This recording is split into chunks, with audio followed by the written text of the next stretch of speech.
মা, কি? এটা কোনোভাবে আটকে দাও না। এক কথা বারবার বলিস কেন, মানা করার পরেও? ছোট মেয়েও। এই, তুই দেখেছিস ওকে? দেখার পর বলিস কত বড় আর কত সুন্দর হয়েছে মেয়েটা। এখানে আসার পর লজ্জায় চাচির বাড়ির দিকে যাই নাই। সন্ধ্যায় এমনিতেই যেতে হবে, রাতে দাওয়াত আছে। আমি যেতে পারবো না। থাক, গেলাম। ও মা, আর কাজ হবে না। রাসিফ হতাশ। সে জানে তার বাবা যখন বলেছে এটা শিওর হবে, তবুও আটকানোর বৃথা চেষ্টা করছে। দেখতে দেখতে সন্ধ্যা হলো। রাসিফের বাবা রাসিফকে সাথে নিয়ে চাচার বাড়িতে হাজির। এই বাড়িতে রাসিফ আগে কতই না আসা যাওয়া করেছে, আর এখন পুরো বাড়িটাই তার কাছে অচেনা লাগছে। বাড়ির লোকজনদের ব্যবহারে অনেক পরিবর্তন এসেছে। অতিথি পরায়ণতার ভাব একটু বেশি দেখা যাচ্ছে। রাসিফ তার লজ্জার বাঁধ ভেঙে চাচা চাচির সাথে দেখা করলো, তারপর তার দাদির সাথে দেখা করলো। তার দাদি আগে থেকে এ বাড়িতে থাকেন। কি হয়েছে দাদু ভাই? কিছু না। ঠিক সেই সময় দাদি, দাদি, মা তোমাকে ডাকছে। ছাগলের একটা বাচ্চা এখনো পাওয়া যাচ্ছে না। রাসিফ খেয়াল করলো মেয়েটার দিকে, আর দেখলো এই সেই মেয়ে। নাম ইয়াশা। খুব চঞ্চল, কিন্তু সেটা বাড়ির মধ্যেই, বাইরে গেলে একদম চুপ। রাসিফ অনেকদিন পর তাকে দেখছে আর ভাবছে, বড় তো হইছেই, আবার আমাকে বিপদেও ফেলেছে। দাদু ভাই, তুই ঘরে গিয়ে বস, আমি আসছি তোর সাথে গল্প করতে। এবার ইয়াশা খেয়াল করলো যার সাথে তার বিয়ে নিয়ে আলোচনা হচ্ছে, মানে তার রাসিফ ভাইয়া, তার দিকে তাকিয়ে আছে। চোখে চোখ পড়তে এক দৌড়ে ইয়াশা পালিয়ে গেল। হায়রে কপাল, বছরখানেক আগে এই বাড়িতে আসছিলাম, টাকা চাইতে চাইতে আমার কান ঝালাফালা করে দিচ্ছিল। যেই মেয়ে, সেই মেয়ে আজ আমাকে দেখে পালাচ্ছে। রাসিফ উঠে তার চাচার ঘরে গেল। সেখানে আবার দেখা হলো ইয়াশার সাথে। এবার লাইটের আলোয় রাসিফ তাকে ভালোভাবে দেখে এদিকে ইয়াশা দৌড়ে পালাবে এমন একটা ভাব। তখনই রাসিফ বলল, তোদের টিভি কি ঠিক আছে? জি ভাইয়া। অন কর। ইয়াশা টেবিলের ড্রয়ার থেকে রিমোট বের করে রাসিফের পাশে রেখে চলে যাচ্ছিল। এই কাণ্ড দেখে রাসিফ তাকে ডাকলো। এই শোন, জি ভাইয়া, বলেন। তোরে আমি টিভি অন করতে বলেছি, লম্বা হয়েছিস, বুদ্ধি শুদ্ধি তো কিছু হয়নি। বলেছি একটা, করতেছিস আরেকটা। ইয়াশা আবার ফিরে আসলো, নিজের রিমোটটা হাতে তুলে টিভি অন করলো। ইয়াশাকে রাসিফ যেতে না দিয়ে পাশেই বসালো আর নানান প্রশ্ন শুরু করে দিল। লেখাপড়ার কি অবস্থা? জি ভাইয়া, ভালোই চলছে। ভালো হলেই ভালো। দাদির কি আগের মতো প্রেশার ওঠে? না ভাইয়া, অনেকটাই কমে গেছে। ও। রাসিফ পকেট থেকে মানি ব্যাগটা বের করলো। সেখান থেকে 100 টাকার একটা নোট বের করে ইয়াশার হাতে দিল আর বলল, গতবার তো 10 টাকা দিয়েছিলাম, এবার 100 দিলাম, এরপর আসলে 1000 দিব। ভালোভাবে পড়িস কিন্তু। ইয়াশা টাকা নিয়ে হতবাক। হবু বর তার ভালো লেখাপড়া করার জন্য 100 টাকা দিচ্ছে। কয়েকদিন পর এর সাথে তার বিয়ে, আর বিয়ের 2 দিন পর শহরে চলে যাবে। সে মানুষটি এই কাজ করছে। ইয়াশা হাসতে গিয়েও হাসতে পারছে না। কোন রকমে টাকাটা হাতে নিয়ে বলল, জি ভাইয়া, ভালো করে পড়বো, আমি উঠি। বসে থাক, টিভি দেখ। ভাইয়া, বাইরে কাজ আছে। আচ্ছা যা। ইয়াশা বাইরে এসে খিলখিল করে হাসতে হাসতে তার দাদির কাছে গেল, আর সেখানে গিয়ে জোরে জোরে বলল, দেখো, আমার হবু বর আমাকে 100 টাকা দিয়ে বলে ভালো করে পড়ার জন্য। খবরটা বাতাসের আগে পৌঁছে গেল রাসিফের মায়ের কানে। উনি তো কথাটা শোনার পর লজ্জায় মাথা কাটা যায় এমন অবস্থা, কারণ মাত্র 100 টাকা দিয়েছে, তাও নিজের হবু বউকে। রাসিফের মা ইয়াশাকে সাথে নিয়ে সেই ঘরে গেলেন। রাসিফ রিমোট দিয়ে টিভির চ্যানেল চেঞ্জ করছিল। ওই, তুই এটা কি করছিস? কি করলাম? রাসিফ দেখলো তার মায়ের পাশে ইয়াশা মিটিমিটি হাসছে। তুই ওরে 100 টাকা দিছিস কেন? তো কত দিব? কি রে, তোর কম হয়েছে আগে বলবি না? এই নিয়ে আরো 100 দিচ্ছি। রাসিফের মা রাসিফের কাছে এসে ফিসফিসিয়ে বলল, নিজের হবু বউকে তুই 100 টাকা দিস? হ্যাঁ, মান সম্মান তুই রাখছিস? আরে কিসের বউ, ওরে তো আমি সেই ছোট্ট ইয়াশা মনে করে দিলাম। প্রতিবার তো টাকা দেই, তাই এবার এসেও দিলাম। এবারে পেপারটা আলাদা, 2000 টাকা বের কর। কেন? বুঝিস না? ওরে দে। আর শোন, আমি বাইরে যাওয়ার পর দিবি, ওকে?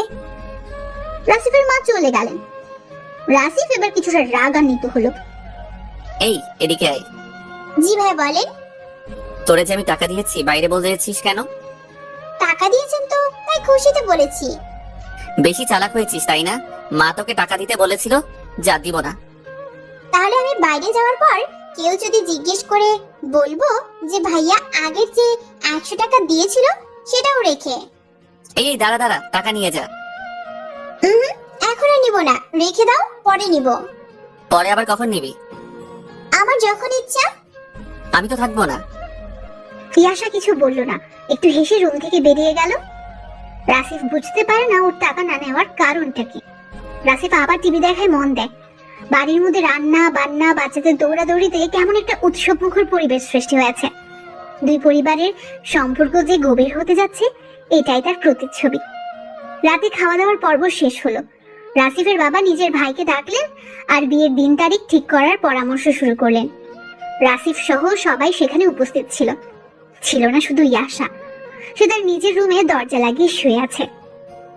সে শুয়ে থেকে ঘামছিল আর তার বিয়ের কথা ভাবছিল। এটা ভয় নাকি লজ্জা সেটা সে বুঝতে পারছে না, তবে নিজেদের মধ্যে হয় ততটা টেনশন এসেছিল না। ইয়াশা রাসিফের মায়ের কাছ থেকে শুনেছে, বিয়ে হলে তোকে রাসিফ সাথে নিয়ে যাবে রে, তুই তো আর আমাদের সাথে থাকবি না। কথাটা বারবার ইয়াশা মনে করতে থাকে আর হাসে। এদিকে রাসিফ তার বাবার উপর খুবই ক্ষিপ্ত, সেটা প্রকাশও করতে পারছে না। এত ছোট একটা মেয়ে কি বা বোঝে, আর বয়সের ডিফারেন্স তো আছেই। প্রতিবাদ তো দূরের কথা, রাসিফ আ অক্ষরটাও তার বাবার বিরুদ্ধে উচ্চারণ করতে পারবে না। শেষমেশ তাদের বিয়ের তারিখ ঠিক হয়ে গেল। রাসিফের বাবা বলেছে যে বউকে সাথে নিয়ে শহরে ফিরতে। প্রথমে রাসিফ নারাজ হয়, পরে একটু জোড়াজোড়িতে রাজি হয়ে যায়। সবকিছুর আলাপ আলোচনা শেষ হওয়ার পর দাদি রাসিফকে আলাদাভাবে কাছে ডাকে। তুমি কিছু বলবা? তোর মন খারাপ? না, মন খারাপ না, ঠিক আছে। আমার ইয়াশাকে তোর পছন্দ হয় না? আরে পছন্দ হবে না কেন? ও খুব ভালো বাচ্চা, সরি মেয়ে, খুব ভালো মেয়ে। তাহলে আমি যে দেখলাম তোর মন খারাপ। আসলে আমার খুব ঘুম পাচ্ছে, আর ঘুম পেলে তো জানোই চোখ মুখ দুটোই ভার ভার লাগে। তো এটা দেখেই হয়তো মনে করেছো আমার মন খারাপ। হইতে পারে, চল তোর ঘুম ভাঙিয়ে নিয়ে আসি, আয় আমার সাথে। রাসিফ তার দাদির পিছু পিছু যাচ্ছে। এদিকে দাদি ইয়াশার রুমের দিকে পা বাড়িয়েছে। রাসিফ তো বুঝতে পারছে না তাকে কোথায় নিয়ে যাচ্ছে। দাদি ইয়াশার দরজায় গিয়ে টোকা দিল কয়েকবার। ইয়াশা রুমেই শুয়েছিল, ঝটপট উঠে দরজা খুলে দেখে দাদি দাঁড়িয়ে হাসছে, আর কিছুটা দূরে রাসিফ দাঁড়িয়ে। দাদি পেছন ফিরে রাসিফের দিকে তাকালো আর বলল, আয় ঘরের মধ্যে আয়। এখন তো বাড়ি চলে যাব। বাড়ি কি বেশি দূর? আয় ভিতরে। রাসিফ ঘরে আসলো। ইয়াশা দাদির পাশে দাঁড়ানো। রাসিফ রুমে ঢুকে বেশ লজ্জা পাচ্ছিল। হঠাৎ তার মনে হলো কিছুক্ষণ আগেই তো ওকে দেখে এত লজ্জা পাচ্ছিলাম না, এখন এত উদয় হলো কোত্থেকে। রাসিফ বিছানায় গিয়ে বসলো। কি দাদু ভাই, ঘুম ভেঙেছে? হ্যাঁ, খুব ভেঙেছে। এখন তো কোনো ঘুমই নেই আমার চোখে। এই যে আমার পাশে দাঁড়িয়ে তোর ঘুম ভাঙানো ওষুধ। ইয়াশা কথাটা শুনে লজ্জা পায় আর দাদির পিঠে চিমটি কাটে। দাদিও বুঝতে পারে সে বেশি বেশি বলে ফেলেছে। দাদি আর দাঁড়িয়ে না থেকে বিছানায় গিয়ে বসলো। এখন দুই হবু বর আর বউ দুপাশে, মাঝখানে দাদি। নে তোরা কথা বল, আমি শুনি। কি কথা বলবো? আর দাদি তুমি থাকো, আমি যাই এখন। এত পালাই পালাই খেলা তো যাবে না, ওই দিন শেষ। এখন অনেক কিছু না চাইলেও সহ্য করতে হবে ভাই। এই ইয়াশা, তুই কিছু বল। ইয়াশা ফিস ফিস করে বলে, আরে আমি কি বলবো, ওনাকে যেতে দাও। আচ্ছা, আমি তোদের মতামত শুনি। এই ইয়াশা, তুই বল তো, রাফিককে তোর পছন্দ হয়েছে? ইয়াশা মুখের উপর কিভাবে বলবে, লজ্জায় চোখ মুখ লাল হয়ে গেছে। দাদি তো সেটা বুঝতেই পারছে না। কি রে বল। হুম কি পছন্দ হয়েছে? আর তোর? হ্যাঁ হয়েছে। কি রে, অন্যদিকে তাকিয়ে কি বললি? ওকে ভালো করে দেখে তারপর বল। দাদি রাসিফকে ধীরে ধীরে ঝামেলার মহাসমুদ্রে ফেলে দিয়েছে। এখান থেকে বাঁচার একটা উপায় দাদি যা যা বলে সেসব শুনে ঝটপট চলে যাওয়া। এদিকে নিজের হবু বউয়ের দিকে তাকাতেও পারছে না। কোনো রকমে কষ্ট করে চোখটাই আশার দিকে করলো। আর রাসিফ তখন যা দেখতে পেল, একটা পরী তার দিকে তাকিয়ে মিটমিটিয়ে হাসছে। পরীর চোখ বলে দিচ্ছে সে কতটা খুশি। হয়তো রাসিফকে সে এতক্ষণে ভালোবেসে ফেলেছে, আর সেটাই মুহূর্তেই। রাসিফ ভাবনা থেকে বেরিয়ে এসে বলল, পছন্দ হয়েছে, এবার আমি যাই দাদি। পছন্দ হবে না কেন? দেখতে হবে না নাতিটা কার। তাহলে আমি কার? দোনোটাই আমার। তিনজনেই হেসে উঠলো। এই আশা, জি ভাইয়া। দেখ তো আব্বা আম্মা বের হয়েছে কিনা। আচ্ছা ভাইয়া, দেখছি। ইয়াশা বাইরে থেকে ঘুরে এসে বলল, চাচি আম্মা বললো একটু পরেই বের হবে। ও, এই তোরা একটু বস, আমি এক্ষুনি আসছি, কেউ চলে যাস না কিন্তু। দাদি চালাকি করে বাইরে চলে গেল যাতে ওরা একটু কথা বলতে পারে। এদিকে রুমের মধ্যে দুজনেই চুপ। রাসিফ ঘরের কোনায় কোনায় দৃষ্টি দিচ্ছে, মাঝে মাঝেই আশার চোখেও চোখ পড়ছে। না, এভাবে আর কত সময় থাকা যায়? রাসিফ তার লজ্জা ভেঙে বলল, কিছু বলবি তুই? বল। আপনি ওখানে থাকেন কোথায়? ওখানে মানে? শহর। কোথায় আবার? একটা বিল্ডিং এর ফ্ল্যাটে। আপনি একাই থাকেন? একাই তো। অফিসে থেকে কত দূর? কাছে। সময়ে অসময়ে বাসায় আসতে পারবেন? মানে আমি অসময়ে কেন বাসায় যাব? আমি যে বাসায় একা থাকবো, যখন ভয় লাগবে আপনাকে কল করে বাসায় আসতে বলবো। রাসিফ অনেকটা অবাকই হলো। বিয়ের আগে এ মেয়ে কি সব ভেবে রেখেছে? ফোন করলে আপনি আসবেন তো? ঠিক আছে, তখন দেখা যাবে। আর কিছু বলবি? কিন্তু এখন না। না বল, আমি শুনেই যাব। দাদি না বলে গেল আমরা যেন এখান থেকে আগেই না যাই, সে আসবে তারপর যাওয়া। বুড়িটা দিন দিন বুড়ি হচ্ছে, আর মাথার মধ্যে শয়তানি বুদ্ধি নিয়ে ঘোরা শুরু করছে। অমন করবই। আচ্ছা, আপনি কাজ শেষ করে কখন বাসায় ফিরবেন? রাতে 8টা বা 9টা। আমার এত সময় বাসায় একা থাকতে হবে? হ্যাঁ। আমার খুব ভয় করবে। তাহলে বাবা মাকে জানাতে হবে যে তুই যেতে চাচ্ছিস না। না না, যাওয়া তো আমি যাবই, শুধু আপনি তাড়াতাড়ি ফিরবেন, তাহলেই হবে। এসব কথা রাখতো, অন্য কিছু বললে বল। আরেকটা কথা বলবো, আপনি বড় বলাটা ঠিক হবে না, কিন্তু আবার ঠিকও হবে। কি কথা? রাগ করবেন না তো? রাগ করবো না, বল। মানে এটা পাত্রী হিসেবেই বলছি। আপনি কি কোনো মেয়েকে ভালোবাসেন, বা কাউকে, কারো সাথে আপনার রিলেশন আছে বা ছিল? এবার রাসিফ পুরাই থ। রাসিফ ভাবছে মেয়েটা অতি মাত্রায় চালাক হয়ে গেছে। এর মুখ থেকে এরকম প্রশ্ন রাসিফ আশা করেনি। রাসিফ কিভাবে উত্তর দেবে ভাবছে। উত্তর না দিলে ভাববে কিছু একটা ছিল কারোর সাথে। আসলে তো রাসিফের কখনো কোনো মেয়ে পছন্দই ছিল না, লেখাপড়া নিয়ে ব্যস্ত সময় পার করেছে। রাসিফ গলাটা ছেড়ে বলল, না, কোনো মেয়ে ভালোবাসিনি, রিলেশন এখন নেই, আগেও ছিল না।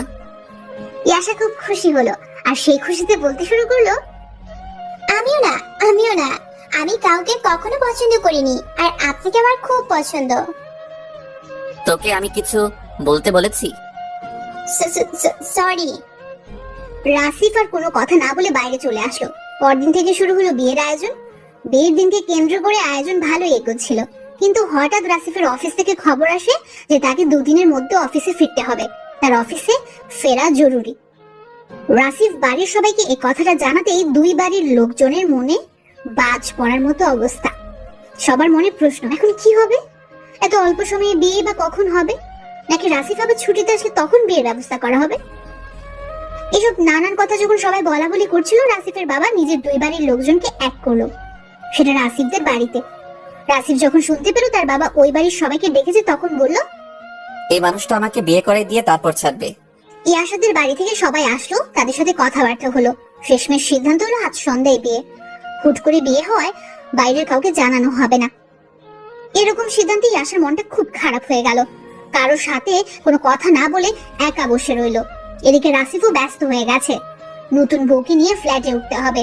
ফ্ল্যাটে অনেক কিছুই নেই, কথাটা রাসিফ তার বাবাকে জানায়। রাসিফের বাবা শুনে রাসিফকে অভয় দিয়ে বলে, কোনো চিন্তা করিস না, আমি যাওয়ার সময় যা লাগে দিয়ে দিব। রাসিফের বিন্দু মাত্র কথা বলার জায়গা রাখে না তার বাবা। রাতে কোনো রকমে ছোটখাটো একটা আয়োজন করে রাসিফ আর ইয়াশার বিয়ে হলো। নিজেদের মধ্যে কিছু খাওয়ার ব্যবস্থা, বর বউয়ের বাসর সাজানো, এরকম টুকটাক কাজ কম সময়ে করে ফেললো বাড়ির বাকি ছেলে মেয়েগুলো। রাতে বিয়ের কাজ সম্পন্ন হওয়ার পর বর আর বউকে সাথে নিয়ে সবাই আড্ডা দিতে শুরু করলো। যেহেতু বিয়েটা একদমই পারিবারিক ভাবে হয়েছে, তাই বোঝাই যাচ্ছে না এখানে একটা নতুন বউ বর বসে আছে। ছোট বাচ্চা থেকে শুরু করে মুরব্বী পর্যন্ত সবাই আড্ডায় মেতে উঠলো। এই আড্ডাতে টপিক গুলো ইয়াশা আর রাসিফকে নিয়ে। তাদের অনেক ছোটবেলার কাহিনীও তুলে ধরা হলো।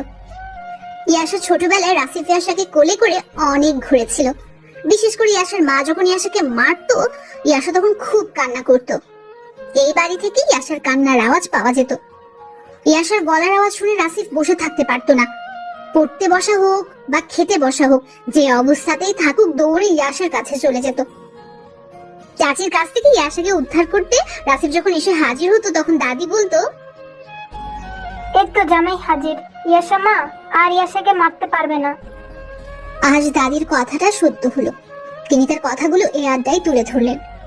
অনেক রাত পর্যন্ত আড্ডা দিতে দিতে কারো খেয়ালই নেই যে অনেক সময় হয়ে গেছে। ইয়াশার খুব ঘুম পাচ্ছে। এদিকে রাসিফের চোখও লাল হয়ে গেছে। নতুন বর বউ, তাই মুখ ফুটে বলতেও পারছে না। ঘুমে যখন ধৈর্য হারা হলো দুজন, তখন হঠাৎ দুজন একসাথে বলে উঠলো, ঘুম পাচ্ছে। কথাটা শুনে সবাই একে অপরের দিকে তাকানো শুরু করলো। ইয়াশার রাসিফও বেশ লজ্জায় পড়ে গেল। কথাটা কাকতালীয় ভাবে একসাথে দুজনের মুখ থেকে বের হয়েছে। যাই হোক, ইয়াশার রাসিফকে এই আড্ডা থেকে উদ্ধার করলো তাদের দাদি। দাদির কানে এই কথা পৌঁছতে না পৌঁছতে উনি এসে দুজনকে উঠিয়ে রাসিফের ঘরে নিয়ে গেলেন। রাসিফের রুমটা মোটামুটি ভালোই সাজানো হয়েছে। নেন, এবার আপনারা ঘুমান। আমি আর এখানে আর থাকবো না, এক্ষুনি চলে যাচ্ছি। দাদি সত্যি সত্যি দেরি না করে চলে গেল। এখন ইয়াশা আর রাসিফ রুমের মধ্যে।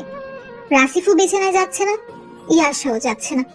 রাসিফ দেখলো এমন অবস্থা চলতে থাকলে সকাল হয়ে যাবে, তবুও বিছানায় যাওয়া হবে না। যা শুয়ে পড়। কোথায়? কোথায় আবার? বিছানায়। কোন পাশে? পশ্চিম পাশটায় ঘুমা। ইয়াশা সাজানো ফুলগুলো সরিয়ে বিছানায় তার জায়গায় সরাসরি শুয়ে পড়লো। এই তুই গয়না নিয়ে ঘুমাবি নাকি? ওগুলো খুলে রাখ। জি ভাইয়া, খুলে রাখছি।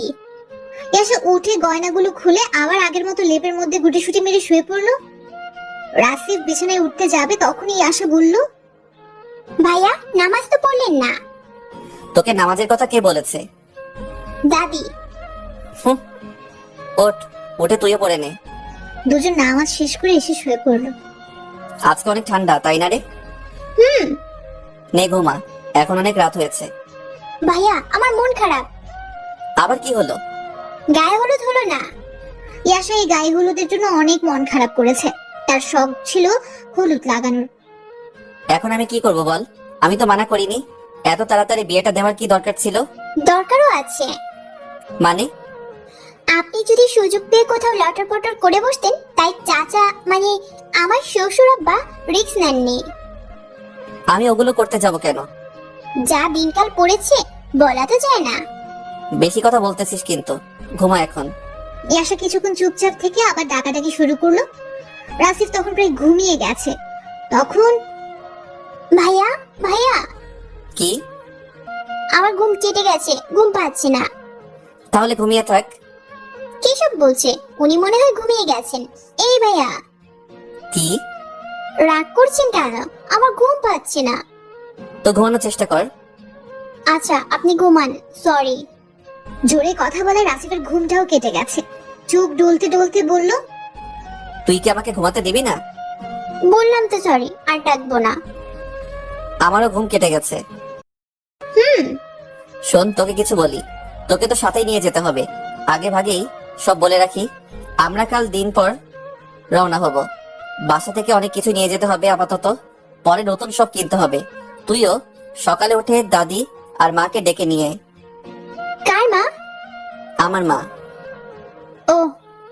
দাদি আর মাকে ডেকে নিয়ে যা যা নেওয়া লাগবে সেগুলোর একটা লিস্ট করবি। তারপর সেগুলো আবার পটলাবন্দি করতে হবে। আমি তো জানি না কি কি নিতে হয়।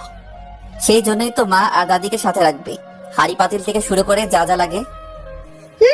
এখন বুঝেছি। ভাইয়া সকালে আমাকে 10টা টাকা দিন। কি করবি? তুলি সন্ধ্যায় বলেছিল টিক্কার দোকানে নতুন হাওয়াই মিঠাই নিয়ে আসছে। গায়ে হলুদ নিয়ে মন খারাপ ছিল, তাই তখন আনাইনি। আপনি কাল সকালে একটু 10টা টাকা দিয়েন তো। রাসিফ আসার দিকে অবাক দৃষ্টিতে তাকিয়ে থেকে ভাবছে, এ কাকে বিয়ে করলাম? এই যে। এত জোরে ডাকতে হবে না, শুনতেছি। দিবেন তো? হ্যাঁ, আমি কি মানা করেছি? আমি জানি তো আপনি মানা করেন না, আমি এখন ছোট থাকলে তো আমাকে কোলে করে দোকানে নিয়ে গিয়ে হাওয়াই মিঠাই কিনে দিতেন। রাসিফ লজ্জা পেয়ে ওপাশে মুখ ঘুরিয়ে নিল। ওইদিকে করলেন কেন? ঘুমাবো। ঘুমায়েন না প্লিজ। তুই ঘুমানোর চেষ্টা কর। আচ্ছা, আমি তাহলে আমার বাড়ি গিয়ে ঘুমাই। তোর যা ইচ্ছে কর। কথাটা শোনার পর ইয়াসার ছেলে মানুষই আর কে দেখে, নিজের বালিশ ছেড়ে দিয়ে রাসিফের বালিশে মাথা রাখলো। রাসিফ কিচ্ছু বলল না। ইয়াসা এবার রাসিফের কানের কাছে মুখ নিয়ে বলল, টাকা দিবেন তো? ইয়াসার নিঃশ্বাসটা রাসিফের কান আর মুখের উপর গিয়ে লেগেছে। রাসিফ কেমন যেন হয়ে বলল, তোর যত খুশি দিস, এবার ঘুমা। ইয়াসা নিজ বালিশে যাওয়ার পর রাসিফ একটু হেসে ইয়াসার কাণ্ড কারখানা দেখছে। হাত পা লম্বা হয়েছে, কিন্তু বাচ্চাদের ভাব এখনো রয়ে গেছে। পরদিন সকালবেলা রাসিফ ঘুম থেকে উঠে দেখে ইয়াসা তার বালিশে এসে শুয়ে আছে। এক পা কম্বলের বাইরে আর এক পা ভেতরে, চুলগুলো এলোমেলো হয়ে আছে, মুখটা কেমন যেন খুব শুষ্ক লাগছে।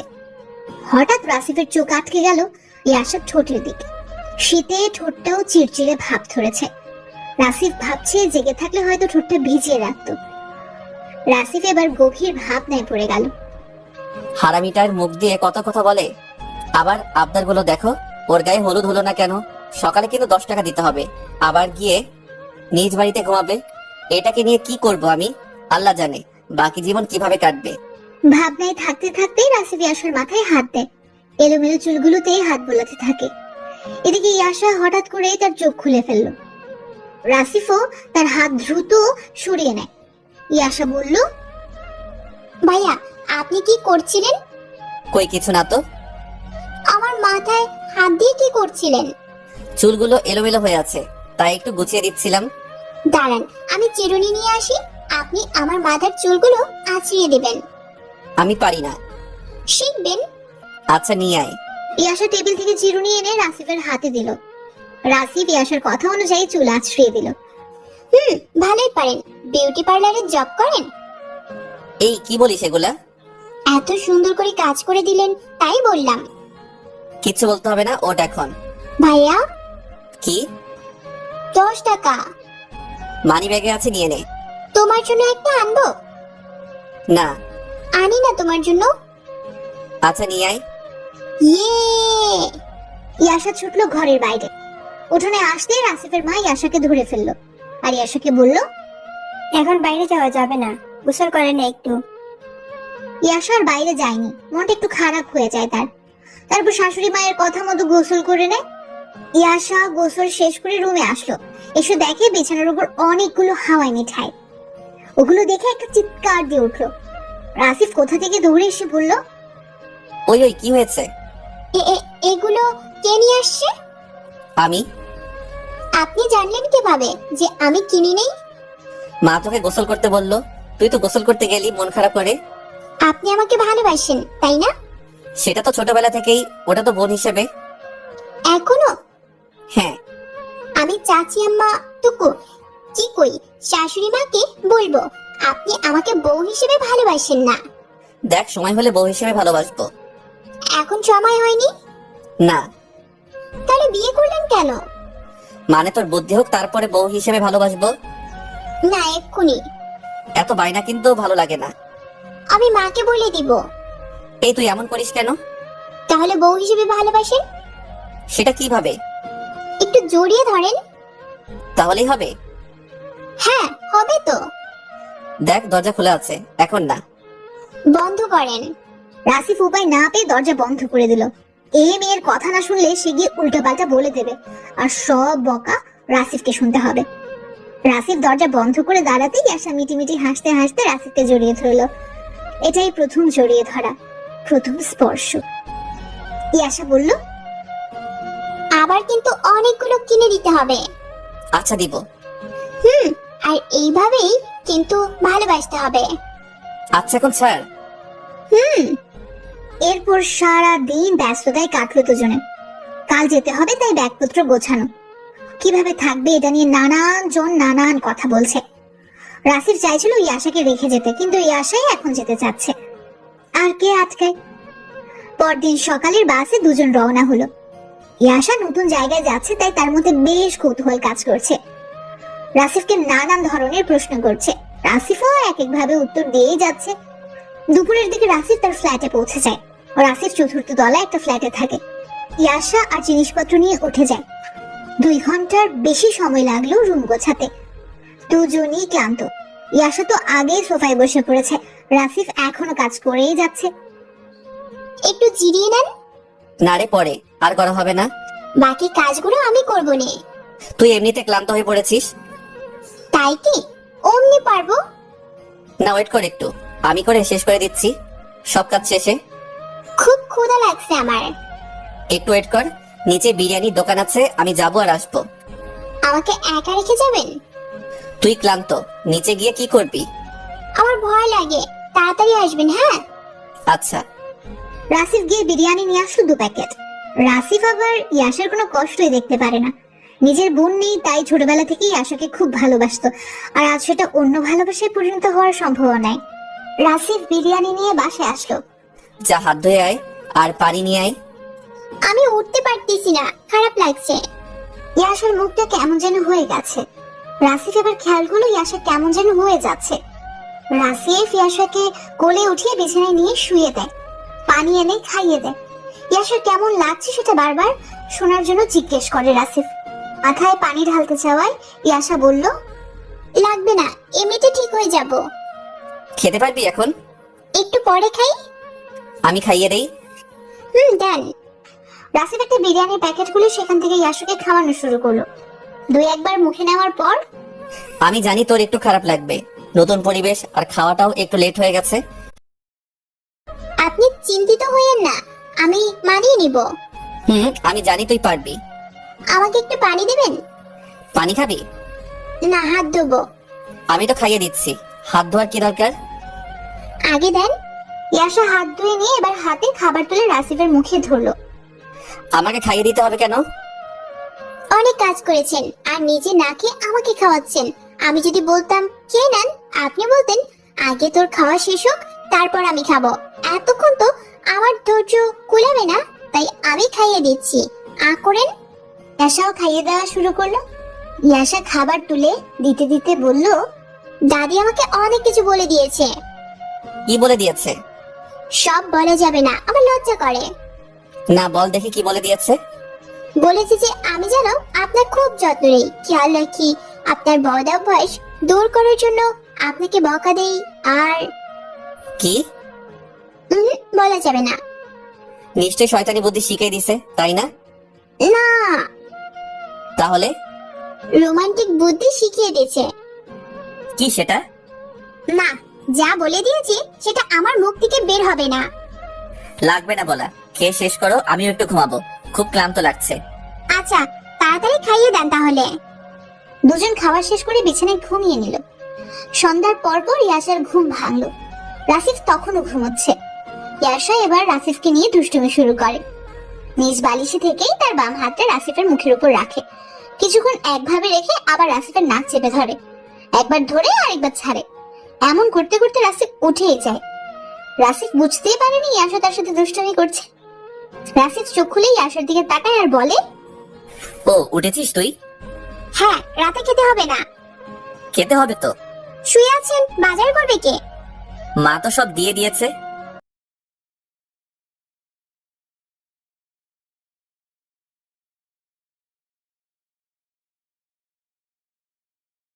চাল তো দিয়ে দেয়নি, সেটা আনবে কে? রুমেই আছে। কোথায় রাখছেন? রান্নাঘরেই আছে। ওঠেন, চলেন দেখিয়ে দিবেন। তুই গিয়ে খুঁজতে থাক, পেয়ে যাবি। উঠবো না, রান্না করব না। কেন? আপনি ওঠেন, চোখ খুলেন, একসাথে রান্না করব। উঠতে ইচ্ছে করছে না? থাকেন শুয়ে, আমার কি? তুই না একটু শান্তিতে ঘুমোতেও দিবি না। চল দেখিয়ে দিচ্ছি। না, শুধু দেখিয়ে দিলে হবে না, আমার সাথে রান্না করতে হবে। তুই রান্না পারিস না? সব পারি, কিন্তু আপনার সাথে থাকতে হবে।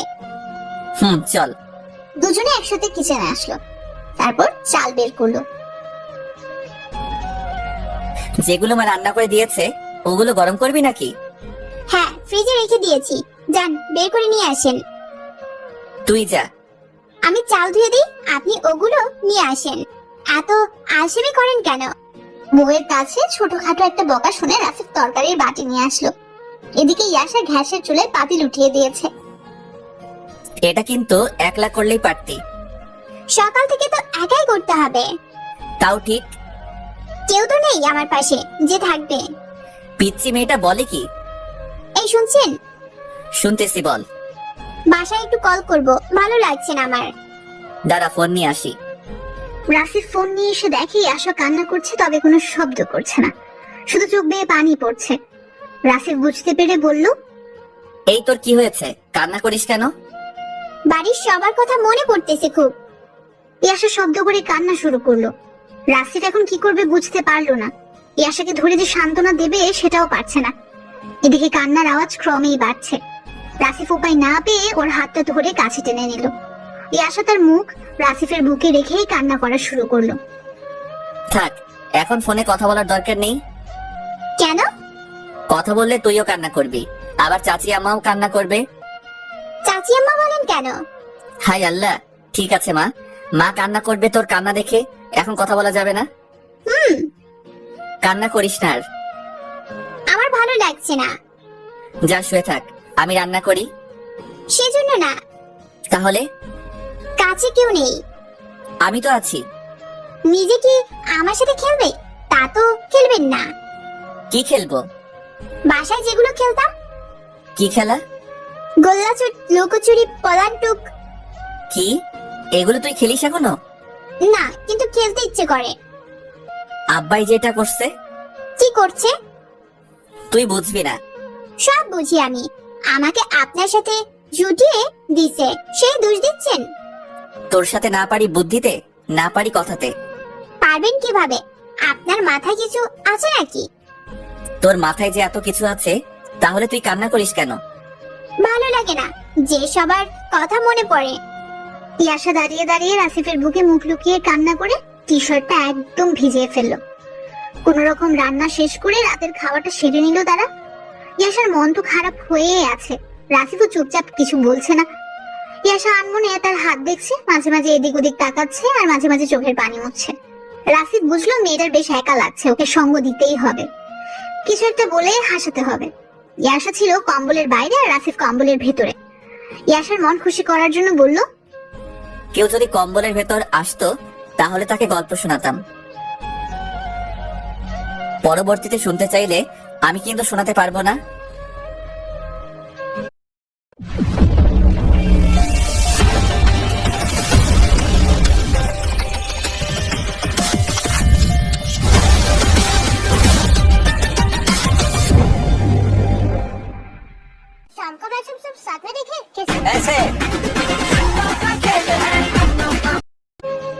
শহরে অনেক ভালো হাওয়াই মিঠাই পাওয়া যায়। কথাটা বলার সাথে সাথে ইয়াশা কম্বলের ভেতরে ঢুকে বলল, এই কথাটা আগে বললেই হতো। কখন থেকে ডাকছি, আসলি না কেন? আবার কড়া কথা বলা শুরু করছেন? বাইরে যাব কিন্তু। না থাক। কয়টা হাওয়াই মিঠাই আনবেন? তোর কয়টা লাগবে? একটা। আচ্ছা। না না, দুইটা। ঠিক আছে। না না, তিনটা হলেই হবে। তিনটা তো? চারটা হলেই মনটা ভরতো। ঠিক আছে, চারটাই। পাঁচটা আনলে কিন্তু মন্দ হবে না। আনবেন যখন একটা না হয় বেশি আনবেন। রাসিফ আর নিজের ধৈর্য ধরে রাখতে পারলো না, চটপট নিজের হাতটা ইয়াশার মুখের উপর রাখলো। ইয়াশাও কেমন যেন একটু ভয় পেয়ে চোখ বড় বড় করে ফেললো। চুপ। হ্যাঁ, আমার যে কয়টা মন চায় সে কয়টাই আনবো, সকালে অফিস আসতে ঘুমাতে হবে। রাসিফ হাত তুলে নিয়ে আবার আগের অবস্থায় ফিরলো। ইয়াশা একটু অভিমান করে আবার কম্বলের বাইরে বের হয়ে শুয়ে থাকলো। রাসিফ দেখেও কিছু বলছে না। এদিকে ইয়াশা মনে মনে আশা করে বসে আছে রাসিফ তার রাগ ভাঙাবে, কিন্তু না, রাসিফের সেদিকে কোনো খেয়ালই নেই। ইয়াশা বারবার আর চোখে রাসিফের ভাবমূর্তি দেখার চেষ্টা করছিল। যখন দেখলো না রাসিফের কোনো পাত্তাই নেই, তখন অভিমান একটু বাড়িয়ে ওপাশে মুখ ঘুরিয়ে আরো একটু মুখ গোমরা করে শুয়ে থাকলো। রাসিফও দেখছে এমনি এমনি কম্বলের মধ্যে আসবে না। রাসিফ তার বালিশ ছেড়ে ইয়াশার বালিশে যায়, এক পাশে পড়ে থাকা কম্বলটা উঠিয়ে ইয়াশার গায়ের উপর দিয়ে দেয়, আর একটু কাছে গিয়ে ইয়াশাকে জড়িয়ে ধরে বলল, এই জন্য বাচ্চা বয়সে কাউকে বিয়ে করতে নেই। পেটের উপর দিয়েছেন কেন? ও সরি। আমি দেই? সরি বলেছি তো। আর আমাকে বাচ্চা বলবেন না। কি বলবো? জানি না, আমার সাথে কথা বলতে আসবেন না। খুব রাগ হয়েছে? না, একটুও হয়নি। সরি বললাম তো, আর অনেকগুলো হাওয়াই মিঠাই এনে দিব। আমি জানি আপনি আমার রাগ ভাঙানোর চেষ্টা করছেন। আমার রাগ তখনই ভাঙবে যখন আপনি ওগুলো নিয়ে আসবেন। আচ্ছা ঠিক আছে, এখন তাহলে ঘুমা। রাতে আর তাদের মাঝে কোনো কথা হলো না। রাসিফ ফিরে গিয়ে তার বালিশে ঘুমালো। পরদিন সকালবেলা রাসিফের ফোনে অ্যালার্ম বেজে উঠলো। রাসিফ ইয়াশাকে ডাকার জন্য পাশ ফিরে দেখে ইয়াশা নেই। রাসিফও ঝটপট উঠে কিচেনের দিকে দৌড় দেয়। গিয়ে দেখে মেয়েটা রান্না করছে, তবে রাসিফের একটা শার্ট আর একটা প্যান্ট পরে। ওই এগুলো কি? কথা বলবেন না আমার সাথে, ফ্রেশ হয়ে নেন। রান্না শেষের দিকে দাঁড়িয়ে না থেকে গোসল করে আসেন, দেরি হয়ে যাবে অফিসের। আর এই প্যান্ট শার্ট? আমার ইচ্ছে হয়েছে পড়েছি। আর কিছু বলবেন? না, বলার জায়গা তো নেই। কথা কম বলে কাজ বেশি করুন। রাসিফ গেল ফ্রেশ হতে। ইয়াশা রান্না শেষ করে রাসিফের জন্য খাবার টেবিলে সাজাচ্ছে। রাসিফ এসে টেবিলে বসলো। এই যে, আমি কিন্তু এখন খাবো না। কেন? আপনি খেয়ে যান, তারপর খাবো। এখনই খেয়ে নে। না, আপনার ফোনটা একটু দিবেন, মায়ের সাথে একটু কথা বলবো। ফোন তো বিছানায়, দেখ। আচ্ছা, আপনি খান তাহলে। হুম। ইয়াশা ফোন নিয়ে তার মায়ের সাথে কথা বলা শুরু করলো। রাসিফের খাওয়া যখন শেষ, ইয়াশা তখন কথা বলার উপরে। অফিসের সময় যখন হলো তখন রাসিফ ইয়াশাকে ডাকলো। এই যে ফোন। কি কথা হলো? এমনি তেমন কিছু না। কেমন আছে সবাই? ভালোই আছে। আচ্ছা আমি আসি তাহলে। যাচ্ছেন তো? আমি একা একা। খারাপ লাগলে কল করবি। আমার কি ফোন আছে? ও সেটাও তো ঠিক। আচ্ছা আমি আসার সময় একটা নিয়ে আসবো। দুপুরে আসবেন? আজ বাইরে খেয়ে নিব, ছুটি কাটিয়ে ফিরছি, তাই বাসায় আসা ঠিক হবে না। ফিরবেন কখন? 8টার মধ্যে। আচ্ছা, আসি তাহলে। এই শোনেন, কই যান? আজব, অফিসে যাচ্ছি। কিছু একটা মিস করে যাচ্ছেন, তাই এভাবে ডাকলাম। অফিসে যাওয়ার আগে বউয়ের কপালে চুমু দিতে হয়, কত ড্রামা আর মুভিতে দেখেছি। রাসিফ পড়লো বিপদে। দাঁড়িয়ে থেকে আবার অফিসের সময় নষ্ট করেন না, দিয়ে চলে যান। ইয়াশার তো বুঝছে না এটা দেওয়া রাসিফের জন্য খুবই কষ্ট। এভাবে একটা চেনা মানুষকে ইয়ে দেওয়া। রাসিফ হাত কচলাতে কচলাতে ইয়াশার কাছাকাছি আসে। ইয়াশা তো খুব খুশি। রাসিফ ইয়াশার মাথার পেছনে হাত দিল আর নিজের ঠোঁট দুটো ইয়াশার কপালে রাখলো। হয়েছে, অনেক হয়েছে, এখন যান। হ্যাঁ। সারাদিন ইয়াশার একা একা কাটলো। প্রথম দিন তাই বেশ ভয় করছিল তার। রাসিফ অফিসে যাওয়ার সময় বাড়িওয়ালাকে বলে যায় সে বিয়ে করেছে। সেই বাড়িওয়ালা আবার ইয়াশাকে দেখতে আসে। বাড়িওয়ালাকে ভেতরে আসতে না দিয়ে দরজা থেকে বিদায় করে দেয়। এই কথাটা রাসিফ রাতে রুমে ঢোকার আগে শুনতে পায়, আর বাড়িওয়ালাকে বুঝ দেয় যে মেয়ে পর্দা করে। রাসিফ দরজায় এসে কলিং বেল চাপ দিতে দরজা খুলে যায়। ইয়াশা চোখ ভর্তি পানি নিয়ে রাসিফের দিকে ফ্যাল ফ্যাল করে তাকিয়ে আছে। রাসিফ শুধু বলল, কি হয়েছে? অমনি ইয়াশা রাসিফকে জড়িয়ে ধরে কান্না শুরু করে দেয়। সে কি কান্না! রাসিফ বুঝতে পারলো ইয়াশা কোনো কিছুতে ভয় পেয়েছে হয়তো। ইয়াশাকে জড়িয়ে ধরা অবস্থায় রাসিফ দরজা লক করলো, বিছানার কাছে এসে ব্যাগটা রাখলো, আর বারবার ইয়াশাকে কান্না থামাতে বলল। কিন্তু কে শুনে কার কথা? ইয়াশা একদম কান্না করেই যাচ্ছে। কিছুক্ষণ পর, কি হয়েছে বলতো? আপনি এত দেরি করে আসলেন কেন? কই দেরি করলাম, মাত্র 8:15 বাজে। আমি ভয় পেয়েছি। কি দেখে? কেমন শুনশান পরিবেশ, কোনো আওয়াজ নেই। রাত তো একই রকম। কাল তো এইরকম ছিল না। কাল যে আমি ছিলাম। বাড়িওয়ালা আসছিল। আমাকে ছাড়, তারপর কথা বল। না, আগে শোনেন। বল, শুনতেছি। বাড়িওয়ালা আসলো তো ওনাকে আমি ভেতরে আসতে বলিনি। মুখ দেখে মনে হলো রাগ করেছে। আমার সাথে দেখা হয়েছিল, উনি তোর এই কথা বলার পরে বলছি যে তুই পর্দা করিস, পরে আর কিছু বলেনি। এই আমি এগুলো চেঞ্জ করি, একটু দাঁড়া। না, পরে, আগে আমার ভালো লাগা শুরু করুক, তারপর ছাড়বো। ফোন নিয়ে বাড়িতে কথা বল, ভালো লাগবে। আমি বলছি না এভাবে থাকবো, এত কথা বলেন কেন? সরি, অনেকটা উচ্চ স্বরে বলেছি। ইয়াশা রাসিফকে ছেড়ে দিল। রাসিফ পোশাক চেঞ্জ করে নিল, তারপর ইয়াশা রাসিফকে খাবার দিল, নিজেও খেয়ে নিল। তবে অবাক করা বিষয় হলো ইয়াশা কথা বলছে না। রাসিফ যা বলছে ইয়াশা তাই করছে, কিন্তু চুপ থেকে। বিছানায় ঘুমানোর সময়ও একই অবস্থা। রাসিফ শুয়ে ফোন ইউজ করছিল আর ইয়াশা অন্যদিকে ঘুরে শুয়েছিল। ইয়াশার চোখ মুখে মন খারাপের ছাপ স্পষ্ট বোঝা যাচ্ছে। রাসিফ ইয়াশার দিকে তেমন একটা খেয়াল করেনি। হঠাৎ রাসিফ ফোনের দিক থেকে দৃষ্টি সরিয়ে ইয়াশার দিকে তাকালো।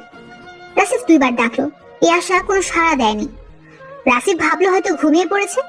রাসিফের মন তাতেও সায় দিল না।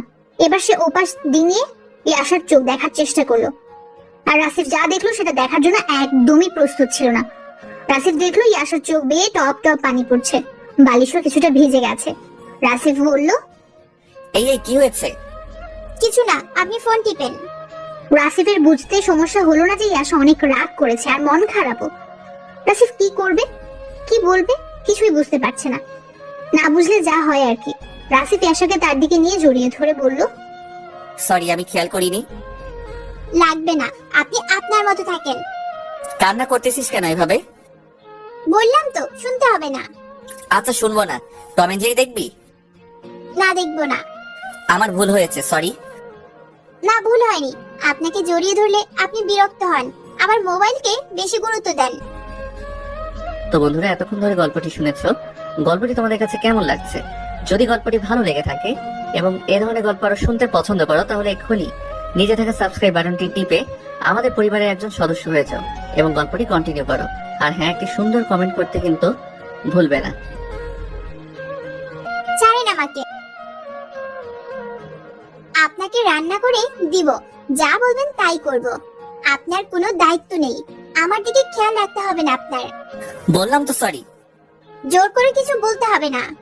সেই ছোট যেমন ছিলি এখনো তেমনই আছিস। কিচ্ছু দেখতে হবে না আপনাকে। আইসক্রিম খাবি? না, চল বাইরে হাঁটি। এই ঠান্ডায় বাইরে যাব না। ভালো লাগবে, চল। এত শক্ত করে জড়িয়ে ধরেছেন কেন? ব্যথা পাই না আমি? তুই ছুটে যেতে পারিস। রাগ কমানোর বৃথা চেষ্টা করতেছেন, এতে কাজ হবে না। আপনি ঘুমান। আমি রাগ ভাঙাতে জানি। জানেন না? তোর মনে আছে ছোটবেলায় কান্না করতে করতে তোর নাক থেকে ইয়ে বের হয়েছিল? হ্যাঁ, আমি কিন্তু মুছে দিয়েছিলাম। ইয়াশা মিটমিটি হাসছে, তবে তা বন্ধ করার আপ্রাণ চেষ্টা করেই যাচ্ছে। প্রতিদিন স্কুলে যাওয়ার আগে আমার কাছে এসে টাকা নিয়ে যাইতি। মনে আছে। একদিন টাকা দেইনি বলে সেই সময় আমার সাথে রাগ দেখিয়েছিলি। এটাও মনে আছে। আমি তখন কি করেছিলাম? আমার কপালে গালে চুমুকে 100 টাকা দিয়েছিলেন। এইরকমই কিছু করব। এই ঠান্ডায় বাইরে হাঁটবো, চল। শোনেন, টাকা যখন নিয়েছিলাম তখন আমি আপনাকে তুমি করে বলতাম। এখন তুই চেঞ্জ করেছিস, আমি কিছু বলিনি। বড় হয়েছি তাই তো বলি। এখন কি আবার চেঞ্জ করতে পারি? না, আপনিটাই ভালো লাগে। আমার আপনি বলতে ভালো লাগে। আচ্ছা তুমি করে বলিস। এখন ওঠ, শীতের কাপড় পরে না। ওখানে রাখা আছে, তুমি এনে পরিয়ে দাও। দুজন উঠেই শীতের পোশাক গায়ে দিয়ে রওনা হলো। বাসার বাইরে এসে ইয়াশা বলল, সেই যে রুমে উঠেছিলাম আর এখন বাইরে আসলাম। মাস্কটা পরে নে। না, হতেই থাক। আরে ঠান্ডা নাকের ভেতর দিয়ে ঢুকবে। আচ্ছা দিচ্ছি। দুজন হাঁটতে থাকে রাস্তার এক পাশ দিয়ে। ইয়াশার চোখে শহরের পরিবেশে নতুন কিছু ধরা দেয়। সেগুলো জানার জন্য রাসিফকে প্রশ্ন করে। রাসিফ হেসে হেসে সেগুলোর উত্তর করে। ভাইয়া, বল। তুমি না বললা আইসক্রিম কিনে দিবা? আগে হাঁটতে থাকি, বাসায় ফেরার সময় খাবো। আমি তোমার হাতটা ধরি। ঠিক আছে, ধর। আমরা কি সারা জীবন এভাবে থাকবো? ইয়াশার এই প্রশ্নে রাসিফ আটকে যায়। ইয়াশা তার ভালো লাগা থেকে প্রশ্নটা করেছে। ভাইয়া বলো। হ্যাঁ, এভাবে থাকবো।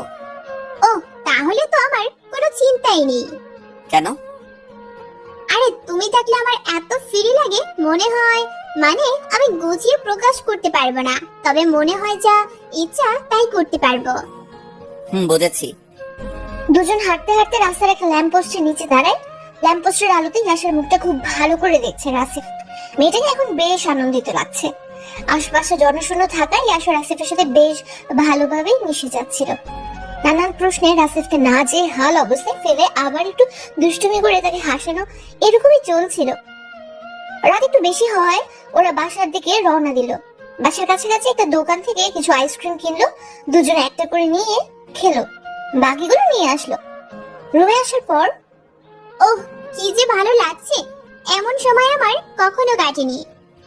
তাই? হ্যাঁ, তুমি তো জানোই সন্ধ্যা হলে সেই যে ঘরে ওঠা আর কি বেরোনো যায়? হুম। তবে একটা জিনিস খুবই বাজে লাগছে, কি সেটা? পুরো রাস্তাটা কেমন যেন গন্ধ। কিছু করার নেই, শহরে থাকতে হলে পচা গন্ধ আর ধুলাবালিকে ভালোবাসতে হবে। ও ভালো কথা, কাল তো অফিসে যাবে। তোমার সাথে যোগাযোগ করার জন্য একটা মোবাইলের দরকার ছিল, সেটা আনোনি? ওহ নো, একদম ভুলে গেছি। আচ্ছা সমস্যা নেই, কাল আনবা কিন্তু। দুজন বিছানায় গেল, যে যার মতো ঘুমিয়ে গেল। মাঝরাতে হুট করে রাসিফের ঘুম ভাঙে। চোখ খুলে প্রথমে মোবাইল থেকে সময়টা দেখে নেয়, এরপর ইয়াসার দিকে তাকায়। ইয়াসার উপর কম্বলটা একটু ভালো করে টেনে দেয়। ইয়াসা তার দিকে মুখ করেই তখন ঘুমাচ্ছিল। ইয়াসা রাতে ভয় পায়, তাই রুমের লাইটটা অফ করেনি রাসিফ। রাসিফ এবার ইয়াসার দিকে এক দৃষ্টিতে তাকানো শুরু করলো, কারণ ইয়াসাকে দেখতে তখন একদম ঘুমন্ত পরীর মতো লাগছে। ইয়াসা সেই ঘুমন্ত মুখটা দেখে রাসিফ নিজের হাত আর কন্ট্রোল করে রাখতে পারলো না। তার হাত আপনা আপনি চলে গেল ইয়াসার গালে। ডান হাতটা ইয়াসার গালে রাখলো, উষ্ণ একটা অনুভূতি হলো রাসিফের। এরপর রাসিফ সেই দিনের মতো ইয়াসার পুরো মুখমণ্ডলটা দেখতে থাকলো, আর পূর্বের মতো সেই ঠোঁটে রাসিফের চোখ আটকে গেল। রাসিফ নিজের অজান্তে তার হাতের বুড়ো আঙ্গুল দিয়ে ইয়াসার ঠোঁট বোলাতে থাকে, আর বাকি 4টা আঙ্গুল ইয়াসার গালের উপর। রাসিফের ভালো লাগা শুরু হলে সে মিটমিট করে হাসতে থাকে, আর হঠাৎ ইয়াসা চোখ খুলে বলল, ভাইয়া তোমার ঘুম পাচ্ছে না বুঝি? রাসিফের শ্বাস প্রশ্বাস বন্ধ হওয়ার অবস্থা, গালের উপর রাখা হাতটা নড়ছেও না, বুড়ো আঙ্গুলটা সেই ঠোঁটের একপাশে আটকে আছে। কথা বলছো না কেন? খারাপ লাগছে তোমার? না না, এমনি। রাসিফ হাতটা সরিয়ে নিল, আর বেশ ভয়ও পেয়েছে। হাত সরিয়ে নিলে কেন? একটা মশা বসেছিল। মেরেছো? না, তোর ঘুম ভেঙে যাবে তাই শুধু সরিয়ে দিয়েছি।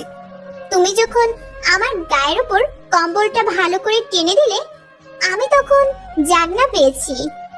রাসিফের সব মিথ্যে কথা পানিতে পড়লো। তুমি আমার গালে হাত রেখেছিলে একইভাবে। মানে মশা যাতে না বসে তাই রেখেছিলাম। তাহলে আমার ঠোঁট কেন স্পর্শ করেছো? কিছু না, এমনি দেখছিলাম। অনেক শুষ্ক হয়ে গেছে তাই না? অনেকটাই। আমার গালে হাত রাখো, আমার ভালো লাগছিল। না, মশা আসুক তারপর। কোনো মশা আসেনি, তোমার ভালো লাগে তাই হাত রেখেছিলে, আমি জানি। আর আমাকে এমনি একটা বুঝ দাও তাই না? আমি কি এখনো ছোট আছি? না, বড় হয়েছিস, এখন ঘুমাতো। তুমি যদি আগের মতো আমার গালে হাত না রাখো, আমি মাকে সব বলে দিব। তুই শুধু ভেজাল করিস। ঘুম ঘুম অবস্থায় আছি, তাই বালিশ থেকে মাথা উঠাচ্ছি না। তুমি হাত রাখবা নাকি আমি মাকে কল করব? না না, রাখছি। ইয়াসা মিষ্টি হাসলো। রাসিফ তার কাঁপতে থাকা হাতটা ইয়াসার গালের উপর রাখলো। এই তো, এখন কত ভালো লাগছে আমার। এখন আঙুল দিয়ে আমার ঠোঁটটা স্পর্শ করো। ভাইয়া, হুম। তোমার ঠোঁটটা ভালোই, কিন্তু ওই যে আজ একটা আইসক্রিম কিনলাম ওই রকম। আর তোমারটাতে গোলাপি রঙের আভা। রাসিফ এটুকু বলেই চোখ বড় বড় করে ফেললো, কারণ ইয়াসাকে সে তুমি করে বলে ফেলেছে, আর তার ঠোঁট নিয়ে উল্টাপাল্টা বলতে শুরু করেছে। ইয়াসাও বেশ অবাক, তবে সে তার চোখ মুখ দ্বারা তা প্রকাশ করছে না। সরি, আমি তোকে। বুঝতে পেরেছি, মিস্টেক হয়েছে। হয় হয়, রোমান্টিক সময়ে এমন হয়। তোকে কে বলেছে এটা রোমান্টিক সময়? এইটা আবার বলতে হয়? আমি কি বুঝি না? ঘুমা। এই সরিয়ে নিবা না, হাত সরালেই মার কাছে কল যাবে। তুই বেশি বুঝতেছিস কিন্তু। তুমি বেশি বেশি করে ফেলছো তাই। সরি। সরি না, অন্য কিছু লাগবে। কি লাগবে? ভয় নেই, তেমন কিছু লাগবে না। ফ্রিজ খুলে আইসক্রিম এনে দাও। আচ্ছা। রাসিফের আর কোনো পথ নেই আইসক্রিম আনা ছাড়া, বাধ্য ছেলের মতো ফ্রিজ খুলে একটা আইসক্রিম নিয়ে আসলো। ততক্ষণই আশা বিছানায় হেলান দিয়ে বসেছে। রাসিফ একটা আইসক্রিম হাতে নিয়ে আসার পর, একটা কেন, তুমি খাবে না?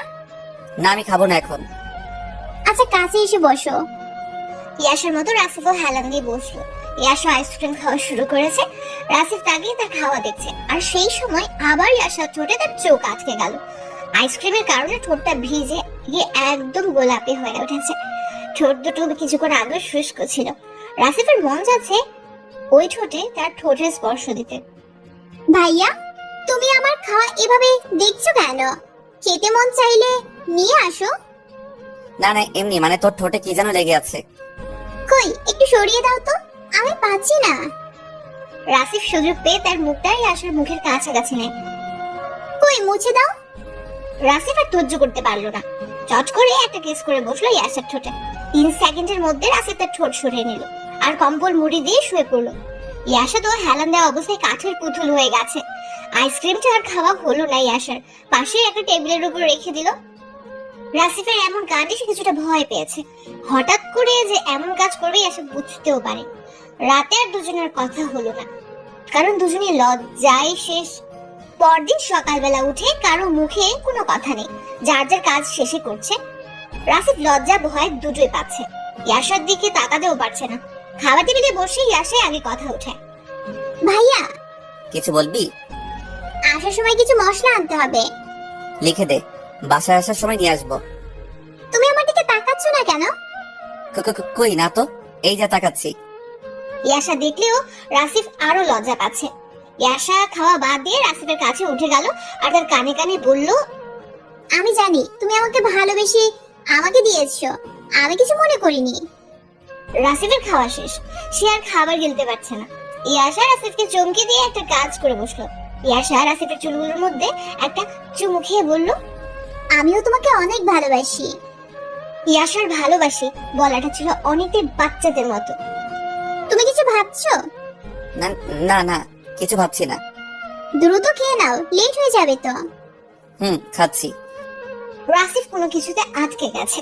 রাসিফের জীবনে প্রথম প্রেম হাতছানি দিচ্ছে। রাসিফ আর কিছু ভাবতে পারছে না। দ্রুত নিজের খাবার খেয়ে অফিসের জন্য রেডি হলো। ইয়াশা দরজায় দাঁড়িয়ে রইল।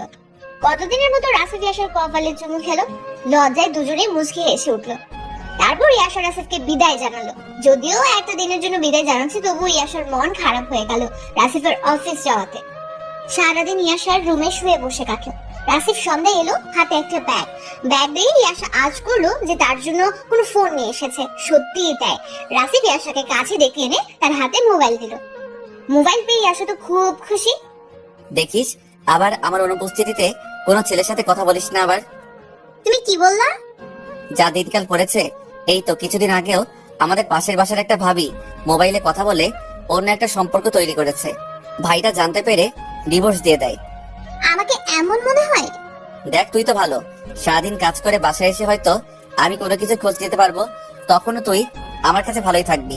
কিন্তু এর মধ্যে যদি অন্য কিছু করে?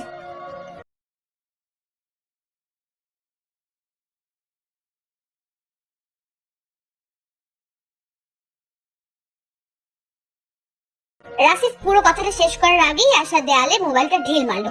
এক ঢিলেই মোবাইল কপকা ভেঙে একদম ঝাঁঝরা হয়ে গেছে। এই, এটা কি করলি? বড় আমিও হয়েছি, আমিও কিছু বুঝি।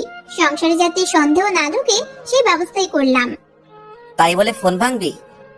সন্দেহ ভেঙে ফেলাই ভালো। কিন্তু এটা তো তোর দরকার। না, একটুও দরকার নেই।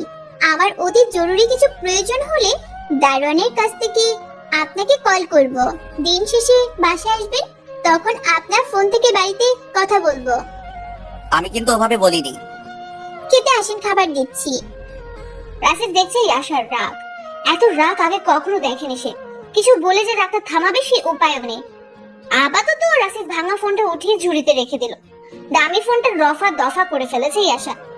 রাসিফ ভাবলো ফোনের মায়া করে লাভ নেই। ওদিকে ভাত বেড়ে একের পর এক ডাক শুরু করেছে ইয়াশা। রাসিফ দৌড়ে চলে যায় খাবার টেবিলে।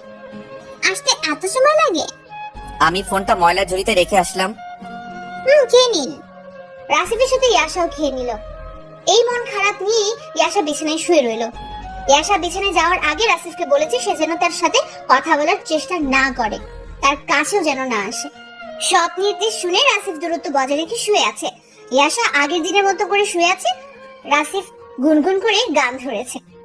কেউ চুপ করলে সুবিধা হয়, আমার অসুবিধা হচ্ছে। ঠিক আছে ঠিক আছে। আমার টাকা দিয়ে ফোন নিয়ে আসলাম, সেটা আমার সামনে ভেঙে আমাকেই রাগ দেখানো হচ্ছে, তাই না? ও হ্যাঁ, একটা কথা বলতেই তো ভুলে গেছি। চাচা কল করেছিল, কাল আসতে পারে। কখন কল করেছিল? কাল কখন আসবে? উত্তর দিচ্ছেন না কেন? ও বুঝেছি, আমার উপর প্রতিশোধ নেওয়া হচ্ছে, তাই না? ভালো, চুপ থাকেন। আমি তো এমনি বললাম, কারো মুখ থেকে কথা বের করার জন্য এমনটা করতে হলো? বলে না হয় একটা কথা বলে ফেলেছি, তাই বলে কি ক্ষমা করে দেওয়া যায় না? আমি তার বড়, তবু তার কাছে আমার ছোট হতে হয়। আপনাকে কিছু বলছি আমি? বলেন নাই, এটাও একটা অপমান। আপনি আমার সাথে আপনি আপনি করে কথা বলছেন কেন? একজনের কাছে ছোট হয়ে গেছি তাই। ঘুমান, গুড নাইট। ইয়াশা ধীরে ধীরে রাসিফের কাছে আসা শুরু করলো। আস্তে আস্তে রাসিফের বুকের উপর এসে শুয়ে পড়লো। কেউ যেন আমার বুকের উপর না ঘুমায়। আর রাগিয়ে দিও না, অনেক কষ্টে রাগ কমিয়েছি। আমার উপর এত রাগ কেন তার? আমাকে কষ্ট দিচ্ছ তাই? আমি কখন কষ্ট দিলাম? তুমি যে কথা বলছো ওইরকম আমি কখনো ভাবিনি। আর তুমি বললাম তো আমি ভুল করেছি। যা হইছে, আমারও রাগ নেই, ঘুমিয়ে যা। আমি তোমার বুকেই ঘুমাবো। আমার অনেক সমস্যা হবে। কি সমস্যা হবে? তুই বুঝবি না, যা তোর বালিশে গিয়ে ঘুমা। আমি এভাবেই থাকবো। ছোট বাচ্চাদের মতো পুরো শরীরটা আমার শরীরের উপর রাখছি, ভালো করে নিঃশ্বাস নিতে পারছি না। তাতে আমার কি? আমার ভালো লাগছে, আমি এভাবে থাকবো। ইয়াশা কম্বলটা মাথার উপর দিয়ে টেনে নিল। তারপর রাসিফের বুকে মাথা রাখলো।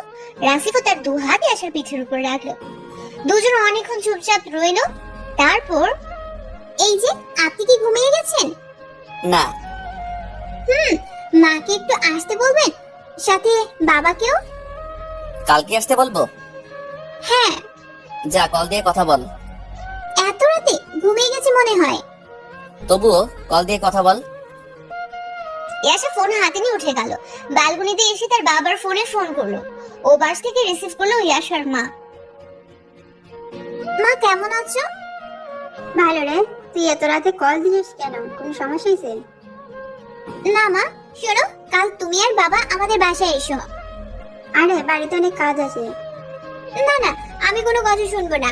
তোমাদের আসতে বলেছি, আসবা। আচ্ছা দেখি। কোনো দেখা দেখি নাই। আচ্ছা যাব। আর তুই এত রাতে জেগে কেন? ঘুমাস নাই? এই তো এখন ঘুমাবো। রাসেল কেমন আছে? ভালোই আছে। আচ্ছা মা, রাখছি এখন। কাল কিন্তু আসছো তাহলে। আচ্ছা রাখ।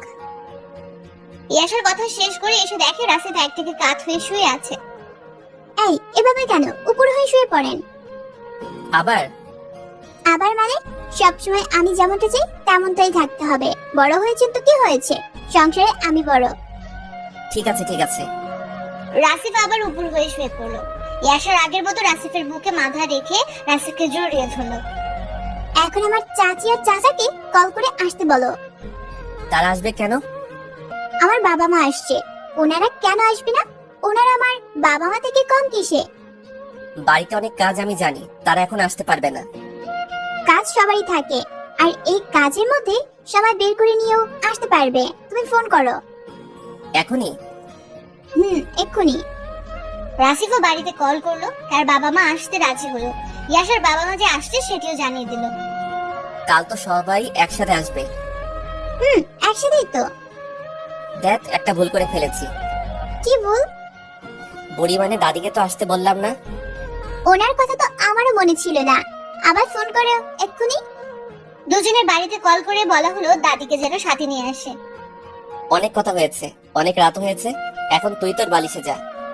টাকা পড়ে গেছে আমার, আমি এখানেই থাকবো। বুঝিস না কেন? কি বুঝবো? কিছু না। ইয়াশা রাসিফের বুকের উপর মাথা উঠালো। তারপর দু হাত দিয়ে রাসিফের গালটা আলতো করে ধরলো। তারপর কপাল আর গালে চুমু খেলো। পরদিন সকালবেলা গ্রাম থেকে দুই পরিবারই ফোন করে বলে তারা কেউই আসতে পারবে না। উল্টো রাসিফ আর ইয়াশাকে সময় পেলে যেতে বলেছে। রাসিফ আর ইয়াশার প্রথমে একটু মন খারাপ হলেও পরে এমনিতে ঠিক হয়ে যায়। দিন শেষে ঝগড়া, হাজার হাজার কথা দুজনকে কাছে থেকে আরো কাছে টেনে নিচ্ছে। মাস তিনেক পর তাদের মধ্যে প্রেম হয়েই যায়। তখন সন্ধ্যাবেলা ইয়াশা সাজুগুজু করছে রাসিফের জন্য। আজ রাসিফকে সে প্রপোজ করবে। বাইরে থেকে কয়েকটা গোলাপ ফুলও আনিয়ে রেখেছে ইয়াশা। রাত 8টার দিকে রাসিফ বাসায় আসলো। বাইরে দাঁড়িয়ে কলিং বেল চাপতেই ইয়াশা দরজা খুলে একটা হাসি দিল। কিন্তু ইয়াশা রাসিফের মলিন মুখ দেখার পর নিজের মুখ থেকেও হাসিটা বিদায় করলো। ইয়াশা দরজায় দাঁড়িয়ে থেকেই বলল, কি হয়েছে তোমার? কিছু না। তোমার মন খারাপ? বললাম তো কিছু না। ও দেখো, আমি সেজেছি। হ্যাঁ দেখেছি, ভালো হয়েছে। না তুমি দেখোনি? ইয়াশার কথায় রাসিফ রেগে উঠে ইয়াশার গালে একটা চড় বসিয়ে দিল। ইয়াশা চড়কে মিটিমিটি হাসার চেষ্টা করছে, চোখে পানি টলমল করছে, সেটাকেও আটকানোর চেষ্টা করছে ইয়াশা। গালটা ছেড়ে বলল, ফ্রেশ হয়ে আসো, খাবার দিচ্ছি। রাসিফ ওয়াশরুমে যেতেই ইয়াশার চোখ বেয়ে টপ টপ করে পানি পড়া শুরু করলো। চোখের বালি মুছে টেবিলে খাবার সাজিয়ে দিল। রাসিফ ফ্রেশ হয়ে এসে খাবার টেবিলে বসলো। ইয়াশা তার একটু দূরে বসে আছে, তবে আজ সে খাবে না, মনে মনে এটাই পণ করলো। রাসিফ তার মতো খেয়ে উঠে গেল, ইয়াশার দিকে একটিবার তাকালোও না। ইয়াশা প্লেট গুছিয়ে বাকি কাজগুলো করে নিল, তারপর বিছানায় গেল। শাড়ি আর গয়নাগুলো সে খুলে ফেলেছে, এখন সেই সাধারণ ড্রেস পরেই সে বিছানায় আসলো। বিছানায় এসে দেখে রাসিফ গতদিনের মতো আজ ফোন দেখছে না, কোনো একটা কারণে তার মন খারাপ। ইয়াশা নিজের রাগটা ভুলে গেল। রাসিফের একটু কাছাকাছি গিয়ে বসলো, তারপর বলল, অফিসে কারোর সাথে ঝগড়া হয়েছে? কিচ্ছু হয়নি। তুমি রেগে আছো কেন? কিছু হয়ে থাকলে বলো। কথা কম বল, তোর মতো তুই ঘুমা। আচ্ছা ঠিক আছে। ইয়াশার মতো ইয়াশা মন খারাপ করে ঘুমিয়ে গেল। রাসিফ আর ঘুমোতে পারছে না, তার যে চাকরিদার নেই, অফিসে বসের সাথে অনেক ঝগড়া করে এসেছে, আর তাই মনটাও আজ খুব খারাপ। রাসিফের আর ঘুম ধরছে না। এদিকে ইয়াশাকেও সে অনেক বকাবকি করেছে। খাবার টেবিলে বসে ইয়াশা খায়নি সেটি রাসিফ লক্ষ্য করলেও ইয়াশাকে খেতে বলেনি রাসিফ। এখন আবার ইয়াশার কারণে তার মন বেশি থেকে বেশি খারাপ হয়ে যাচ্ছে। রাসিফ বিছানায় আর শুয়ে থাকতে পারলো না, ঝটপট উঠে পড়লো। টেবিল থেকে খাবার নিয়ে সেগুলো কিচেনে গিয়ে গরম করলো। রাত তখন 2টো বাজে, এত রাতে ইয়াশা কি খেতে চাইবে? না খেতে চাইলেও রাসিফ খাওয়াবে, যেভাবেই হোক। বুকে একটু সাহস জমিয়ে খাবারের পানি বিছানার পাশে টেবিলে রেখে দেয়, তারপর বিছানার পাশে হাঁটু গেড়ে বসে ইয়াশার মাথায় হাত বোলাতে থাকে। 2-1বার হাত দিতে না দিতেই ইয়াশা চোখ খুলে, আর তার চোখের সামনে রাসিফের মুখটা ভেসে ওঠে। সরি, সকাল হয়ে গেছে এত তাড়াতাড়ি? আমি উঠে এক্ষুনি রান্না করে দিচ্ছি, আপনি শুধু ফ্রেশ হয়ে আসেন। এটা কি, এই সকাল হয়নি, এখন রাত 2টা বাজে। এত রাতে আপনি জেগে তাও বিছানা থেকে নেমেছেন, কিছু হয়েছে আপনার? খারাপ লাগছে? কি করতে হবে বলেন? এই এত উত্তেজিত হয়েও না তো, আমি তোমার জন্য খাবার নিয়ে আসছি। রাতে তুমি কিছু খাওনি? ইয়াশা ভাবনায় পড়ে গেল। রাত 2টোয় তার বর তাকে ডাকছে খাবার খাওয়ার জন্য, তাও আবার তুমি করে বলছে। এত ভালোবাসা হঠাৎ কোত্থেকে উদয় হলো? এই উঠে বসো, আমি খাইয়ে দিচ্ছি। ইয়াশা দেখলো পাগলটা খাবার গরম করে এনেছে, তাই সে আর মানা করলো না, শোয়া থেকে উঠে বসলো। রাসিফ নিজ হাতে ইয়াশাকে খাইয়ে দিতে দিতে বলল, বসের সাথে একটা ব্যাপার নিয়ে ঝগড়া হয়েছে, সেই জন্য চাকরিটা মনে হয় থাকবে না, এই জন্য মন খারাপ ছিল। সরি তোমায় চর মারার জন্য, আমি মারতে চাইনি, আর তুমিও তেমন কিছু করনি। কেমনে কেমনে হয়ে গেল, আমাকে মাফ করে দিও। এই যে মিস্টার পাগল, মুখ দিয়ে সব কি বের করতেছো? হ্যাঁ, আমি কি জানি নাকি তোমার এরকম কিছু হয়েছে? তুমি তো একটা চর মেরেছো, তোমার জায়গায় আমি হলে তো আমার বউকে আরো কয়েকটা দিতাম। রাসিফ বুঝতে পারলো তার মন যাতে ভালো হয় সেজন্যই আসে এরকম বলছে, যা রাসিফের খুব ভালো লাগলো। রাসিফের ছোট হয়ে কত বুদ্ধি নিয়ে থাকে মেয়েটা। আরেকটা জিনিস লক্ষ্য করেছে রাসিফ, মেয়েটা রাসিফকে চোখ বন্ধ করে ভালোবাসে। রাসিফের কিছু একটা এদিক ওদিক হলেই ইয়াশা পাগল হয়ে যায়। গত 3 মাসে তাদের সম্পর্কটা আরো গাঢ় হয়েছে। ইয়াশা চেয়েছিল আজ রাসিফকে অন্যরকম একটা উপহার দিবে, কিন্তু সব তো শেষ হয়ে গেল। ইয়াশা মনে মনে ভেবে নিয়েছে অন্যদিন হয়তো দেবে। খাওয়া শেষ হলো ইয়াশার, রাসিফ প্লেট ধুয়ে টেবিলে রেখে আসলো। ইয়াশা বসে বসে রাসিফের কাণ্ড দেখছে। রাসিফ সব কাজ শেষ করে বিছানায় আসতে যাবে, তখন ভাইয়া লাইটটা অফ করে দিয়ে এসো তো। তুমি তো ভয় পাও। সমস্যা নেই, বন্ধ করে দাও। আচ্ছা, আজ সেজে গুজে ছিল কেন? এমনি।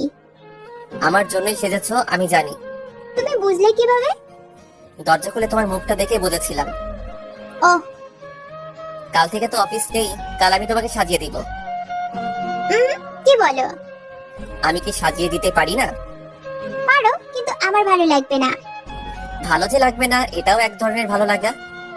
আচ্ছা, আমি তোমার বুকের উপর ঘুমাই? আসো। আজ না যেতে ভয় করছে। তাই? রাসিফ নিজেই ইয়াশাকে তার বুকের উপর নিয়ে আসলো। ইয়াশাও সেই আগের দিনের মতো তার পাগল বরটাকে জড়িয়ে ধরে শুয়ে পড়লো। যত রাগ অভিমান হয়েছিল সব শেষ। ইয়াশা চোখ বন্ধ করে রাখে কিছুক্ষণ। রাসিফ তার পেটে হাত বোলাতে থাকে। একসময় ইয়াশা ঘুমিয়ে যায়। রাসিফকে সে আষ্টে পৃষ্ঠে জড়িয়ে ধরে রেখেছে। ইয়াশাকে বুকের উপর থেকে নামিয়ে যে বিছানায় শুয়ে দেবে সেটাও পারছে না। রাসিফ ভাবলো এমনি থাক, রাত পেরিয়ে সকাল। রাসিফের ঘুম ভাঙলো, চোখ মেলে দেখে পাশে তার বউ ঘুমাচ্ছে। কি মিষ্টি লাগছে তাকে। রাতে কখন বুকে থেকে নেমেই ইয়াশা তার বালিশে গিয়ে ঘুমিয়েছে রাসিফের সেটা অজানা। ইয়াশার মায়াবী মুখ থেকে রাসিফের হাত পূর্বের মতো আপনা আপনি চলে গেল। আবার সেই ঠোঁট বোলানো। রাসিফ ঠোঁট বোলাচ্ছে আর বিড়বিড় করে বলছে, পাগলিটা এই মুখ দিয়ে কত কথা যে বলে, কত যে আবদার। আবার বলে তাকে ভালোবাসতে হবে, তার সাথে প্রেম করতে হবে। কথাগুলো একটু জোরেই বলছিল। কথাগুলো শেষে রাসিফ ইয়াশার দিকে এগিয়ে যায়। গতদিনের মতো আজ তার কপালে বা চোখে না, সোজা ঠোঁটে চুমু খায়। উপরের ঠোঁটে দুটো আর নিচের ঠোঁটে একটা। রাসিফ ঠোঁট সরিয়ে নিতে ইয়াশা বলল, এই যে মশাই, মুখ সরিয়ে নেওয়ার দরকার নেই। আপনার নাকটা আমার নাকে লাগিয়ে রেখে কথা বলেন। কথা যে বলবো, উঠে রান্না করবা না? আজ আমার ছুটি। আপনার তো অফিস নেই। অফিস বলতে চাকরিটাই তো নেই। যেদিন হবে সেদিন থেকে আবার আমি রান্না করব, আর ততদিন আপনি রান্না করে থাকবেন। আমি যে পারিব না। এটা বললে তো হবে না, রান্না যে করতেই হবে। তুমি কিন্তু পাশে থাকবে। পাশে না, বুকের মধ্যেই থাকবো। তাই? জি। শোনো, একটা বুদ্ধি আসছে মাথায়। আমরা এই সুযোগে গ্রামে চলে যাই, কিছুদিন থেকে আসি। নতুন চাকরি খুঁজতে হবে তো। আরে বসের সাথে তো তোমার ঝগড়া হয়েছে, চাকরিটা তো চলে যায়নি। আর গেলে গেছে, আমার শ্বশুর আব্বার যে সম্পদ আছে, মনে তো হয় না তোমার 14 পুরুষকে শেষ করতে পারবে। আর তুমি শহরে এসে অন্যের অধীনে কাজ করতেছো। আমার ভালো লাগে। এই জন্যই তো কিছু বলি না। চলো না, আজ যাই, মাকে খুব দেখতে ইচ্ছে করছে। তাই? চলো। সত্যি? হ্যাঁ সত্যি তো। চলো, সকালে রওনা হব। বলার সাথে সাথে রাজি হয়ে গেলে কত খুশি যে লাগতেছে আমার। আমার পাগল পাগল বরটা, অনেক ভালোবাসি তোমাকে। নিয়ে যেতে রাজি হয়েছে শুধু এই জন্য ভালোবাসা? না, তুমি না নিয়ে গেলেও ভালোবাসি। আচ্ছা তাহলে যাও, এখানে ক্যান্সেল। ইয়াশা একটু মন খারাপ হলো, তবে মুখে হাসি লেগেই আছে। রাসিফকে সে বুঝতে দিল না। এই পাগলি, এই আমি তোমার ভালোবাসার পরীক্ষা দিচ্ছি না। ছোটবেলা থেকেই তো ভালোবাসো, এটার আবার পরীক্ষা দিতে হবে নাকি? আমি তো পরীক্ষা নেওয়ার কথা কিছু বলেছি? মুখে বলনি, তবে মনে মনে ঠিকই ভেবেছি। দুজন উঠে একসাথে ফ্রেশ হয়ে রান্নাঘরে ঢুকে মিষ্টি ঝগড়া চলতে থাকে, আর রান্নাও হতে থাকে। ঝগড়া রান্না দুটোই শেষ হওয়ার পর খুব তাড়াতাড়ি দুজন খেয়ে নিল। আমি ব্যাগ গুছিয়ে নিই। আমি কি বসে থাকবো নাকি? আমিও গোছাবো। আচ্ছা, আমি কাপড়গুলো এনে দিই, তুমি ওঠাও। এনে দাও। ইয়াশা কাপড় এনে দিচ্ছে আর রাসিফ ভাঁজ করে ব্যাগে তুলছে। সব প্যাক করা শেষ। চলো এখন যাই। রুম লক করে দুজন বেরিয়ে পড়লো গ্রামের উদ্দেশ্যে। রাস্তায় এসে বাস হলো। বাসে উঠে ইয়াশা বসেছে জানালার ধারে আর রাসিফ তার পাশে। খুঁটিনাটি কিছু কথাবার্তা চলছে দুজনের মাঝে। বাসের শব্দ আর লোকজন বেশি থাকায় তেমন কথা বলছে না দুজন। বাস চলছে আপন গতিতে। কথা বলতে বলতে হঠাৎই ওভার স্পিডের কারণে গাড়িটা উল্টে গেল। সাথে সাথে পুরো মহাসড়ক নিস্তব্ধ। রাস্তার দুদিকের গাড়িগুলো দাঁড়িয়ে গেল। উল্টে যাওয়া বাসটির পেছনের চাকা খুলে একদিকে চলে গেল। দাঁড়িয়ে থাকা গাড়িগুলো থেকে লোকজন দৌড়ে আসতে লাগলো। গাড়ির ভেতরে বাম পাশে থাকা যাত্রীগুলোর অবস্থা একদম খারাপ। হয়তো কয়েকজন তখনই মারা গেছে। রাসিফ আর ইয়াশা ডান পাশে ছিল। রাসিফ কিছু সময়ের জন্য জ্ঞান হারিয়েছিল। তার জ্ঞান যখন ফিরল তখন সে আরেকটা লোকের উপর পড়ে আছে, আর রাসিফ নিজের উপরেই দেখতে পায় ইয়াশাকে। রাসিফ খেয়াল করলো ইয়াশা তার হাতটা এখনো শক্ত করে ধরে আছে, কিন্তু সেটা ইয়াশার অজ্ঞান অবস্থায়। ইয়াশাও অজ্ঞান হয়ে পড়ে আছে। রাসিফ ইয়াশাকে সরিয়ে নিজে উঠে দাঁড়ানোর চেষ্টা করলো, কিন্তু শরীরে কোনো শক্তি পেল না। ততক্ষণে দমকল বাহিনীর লোকজন আর হাইওয়ে পুলিশ এসে গেছে। রাসিফ উঠে দাঁড়িয়েছে। রাসিফ আশেপাশে তাকিয়ে দেখতে থাকে কিছু লোক একদম চুপচাপ শুয়ে আছে, আর কিছু লোক ব্যথায় কোঁকড়াচ্ছে। রাসিফের চোখ পড়লো আবার ইয়াশার দিকে। তার মনটা ধুপ করে ওঠে। তাকে ফেলে রাসিফ কিভাবে দাঁড়িয়ে আছে? হয়তো জ্ঞান ফেরার পরও ঝিমুনি ভাবটা যায়নি। ইয়াশা শুয়ে থাকা দেখে রাসিফ আবার কেমন যেন হয়ে গেল। খুব দ্রুত রাসিফ ইয়াশাকে বের করে আনলো। রাস্তার পাশে শুয়ে দেয় ইয়াশাকে। রাসিফ দেখে ইয়াশার কোথাও কেটে ফেটে যায়নি। একজন লোককে ধরে তার কাছ থেকে পানি নিয়ে ইয়াশার মুখে ছিটিয়ে দিল। দুই একবার দেওয়ার পর ইয়াশা চোখ মেলে তাকালো। দেখে যে রাসিফ একটা পানির বোতল নিয়ে বসে আছে। ইয়াশার চুপ থাকতে পারলো না, হু হু করে কান্না করে দিল। এই আমি ঠিক আছি, তুমি কান্না করো না। আমি তো তোমার অবস্থা দেখে চুপ হয়ে গিয়েছিলাম, আমার মুখ থেকে কথাই বের হচ্ছিল না। হাও মাও করে কান্না করতেছো কেন? কিছু হয়নি তো আমার, সব ঠিক হয়ে যাবে। তোমাকে নিয়ে এখানে থাকা যাবে না। এসব দেখে আরো বেশি কান্না করতেছো। রাসিফ কোনোভাবেই আশাকে নিয়ে সেই স্থান থেকে চলে গেল। স্থানীয় লোকজনের কাছে জানতে পারলো পাশে একটা রেল স্টেশন আছে। দুজনেই সেখানে গেল। স্টেশনে পৌঁছানোর পর, তুমি কিন্তু কাঁপতেছো। না, কই কাঁপতেছি না। তুমি এখানে আসলে কেন? চলো হসপিটালে। বাড়ি যাব, আগে বাড়ি যাই। রাসিফ প্রচন্ড পরিমাণে ভয় পেয়েছে। শরীরে তার তেমন কোনো ক্ষত হয়নি। রাসিফ হসপিটালে যেতে নারাজ, কিন্তু ইয়াশা রাসিফের অবস্থা দেখে ভাবে হয়তো কোনো কিছু হয়েছে। রাসিফ লুকাচ্ছে। ইয়াশা রাসিফের কোনো কথাই শুনলো না। স্টেশন থেকে রাসিফকে হসপিটালে নিয়ে গেল। সেখানে ডক্টর দেখানোর পর জানতে পারলো রাসিফের ডান হাতটা মুচকে গিয়েছে। সাথে সাথে শরীরের অনেক জায়গায় বেশ জোরালো আঘাত পেয়েছে। শরীরটাতে বেশি আঘাত লাগায় তার শরীরটা কাঁপছিল। ইয়াশা আর না পেরে রাসিফকে হসপিটালে ভর্তি করিয়ে বাড়িতে কল করে জানিয়ে দিল। বাড়িতে জানার পর তো মুরব্বীদের অবস্থা আরো খারাপ। অনেক লোকজন এলো গ্রাম থেকে। ইয়াশার মুখ থেকে সব শুনলো তার বাড়ির সবাই। দুজনের মা কিছুক্ষণ কান্না করলো। রাসিফ অনেকবার বললো তার কিছু হয়নি, তাও কি কান্না থামায়? শেষমেশ ডক্টর এসে তাদের সরিয়ে দিল। রুমে শুধু রাসিফের বাবা আর ইয়াশা। রাসিফের বাবা রাসিফের কাছে এসে বলল, তোরা আসতেছিস সেটা বাড়িতে আগে জানাবি না? আমরা দুজন ভাবছিলাম তোমাদেরকে সারপ্রাইজ দিব। আসছে সারপ্রাইজ দিবে। তোরা বলে আসলো সারপ্রাইজ, বুঝলি? এখন যদি কিছু হয়ে যেত। রাসিফের বাবাও কান্না করতে লাগলো। একটা নার্স এসে তাকেও বাইরে নিয়ে গেল। রাসিফ একটা রাত হসপিটালে থাকলো। পরের দিনই সবাই মিলে চলে গেল গ্রামের বাড়িতে। একদিন চলে গেল পরিস্থিতি স্বাভাবিক হতে। এদিকে রাসিফের অফিসের বস ফোন করেছিল অফিসে যেতে। রাসিফ জানিয়ে দেয় সে অ্যাক্সিডেন্ট করেছে, কিছুদিন পর যাবে। রাসিফ একদিনে অনেকটাই সুস্থ হয়েছে, আর সেটাই আসার কারণে। গ্রামে এসে তার পাগলামি আরো বেড়েছে। রাসিফের গায়ে তেল মালিশ করা, কাটাসেনে ছ্যাঁক দেওয়া আর সময় মতো ওষুধ খাওয়ানো। প্রত্যেকটা মিনিটে রাসিফের কেমন লাগছে সেটা শোনা, সব মিলিয়ে ইয়াশা রাসিফের সাথে আঠার মতো লেগে আছে। ইয়াশা গ্রামে এসে এখনো তার বাড়িতে যায়নি। তার এক কথা, রাসিফকে সে এক মুহূর্তের জন্য ছাড়বে না। রাসিফ যে কাজ করতে সক্ষম সেটাও করতে দেবে না ইয়াশা। এরকম একদিন চলে যাওয়ার পর এক সন্ধ্যাবেলায় ওরা দুজন রুমে বসেছিল। বাইরে ভেজা ঠান্ডা পড়েছে। এ সময় খুব কম লোকজন বাইরে কাজ নিয়ে পড়ে আছে, বাকি সবাই ঘরে। তো বিছানায় দুজনে হেলান দিয়ে বসে আছে, পায়ের উপর কম্বল নেওয়া। ইয়াশা তার জায়গা ছেড়ে দিয়ে রাসিফের বালিশে গিয়ে হেলান দিয়ে বসলো। রাসিফ তার হাতটা ইয়াশার পেছন দিয়ে নিয়ে তাকে আরো একটু কাছে টেনে নিল। তারপর কপালটা টেনে একটা চুমু খেয়ে বলল, আমাকে সাথে নিয়ে যাবা তোমাদের বাড়ি? একা একা কেন যাব?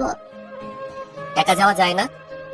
না, এখন আমি তুমি মিলে একজন, তো তাই যাওয়া যায় না। আমার তুমিটা এত লক্ষ্মী কেন? তুমি অনেক ভালোবাসো তাই। আমার সাথে সারা জীবন এভাবে পাড়ি দিবে? জি না, এর থেকে ভালোভাবে পারি দিব। পাগলি একটা, বুকের মধ্যে আসবে? না, তুমি ব্যথা পাবা। ব্যথা নেই, তাও যাব না। আসো না একটু। এভাবে ডাকলে কি আর বসে থাকা যায়? ইয়াশা রাসিফের বুকে গিয়ে লুকালো। রাসিফ ইয়াশার চোখের পানি মুছে দিল।